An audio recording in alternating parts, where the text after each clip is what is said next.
feels like a complete kangaroo court. It just feels like it's shambolic, a complete farce. And you would have seen that leading experts in our country in law, so the likes of Dominic Grieve, I'm absolutely baffled by the whole thing. I've still had no contact whatsoever from the Bangladeshi authorities, despite them spreading malicious allegations against me for a year and a half now. I've tried to be responsible. I've engaged lawyers here in the UK who have repeatedly written to the Bangladeshi authorities, but they haven't responded. I then tried to engage a lawyer in Bangladesh itself, who went and tried to find out what was happening in court. They intimidated him and threatened him, and he withdrew. I then wrote to the leader of Bangladesh currently, who is Professor Muhammad Yunus, when he came to London, who has said publicly a few times that I'm guilty and had tried to smear my reputation. So I said to him, okay, let's sit down, let's have a coffee, and let's talk about what I've done wrong, because I know I haven't done anything wrong. He declined to meet me. So there's been absolutely no summons sent to me. There's no charge sheet. I've had no correspondence from them. I'm not difficult to find. I'm a parliamentarian.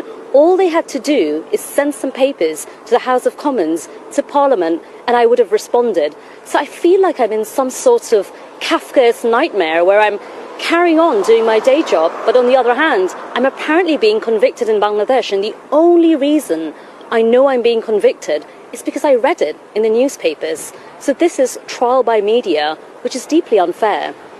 What do you plan to do now legally? I mean, do you want to go and try and clear your name in Bangladesh? Would you be prepared to travel there?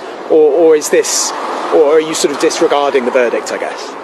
I've looked very carefully at the allegation against me, because there were so many allegations that I wanted to see specifically this allegation. And I don't know how much you've looked into it, but I looked into it properly. The allegation that I've been convicted for states that when I was an opposition member of parliament here in Britain, used my political influence over my aunt, who was then the Prime Minister of Bangladesh, to convince her, or I suppose force her, to allow my mother, who is her sister, to purchase a plot of land in some random place in Bangladesh. So just to step aside from what's happening and just to look at the allegation itself for a minute, which is that I exerted influence over the Prime Minister of Bangladesh as an opposition MP here in Britain to gain some benefit for my aunt, for my mother, who is her sister.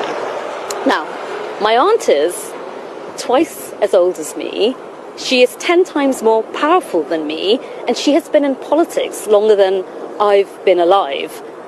I want to see the evidence of how I influenced the Prime Minister in order to get this verdict. It just feels like a complete kangaroo court. It just feels like it's shambolic, a complete farce.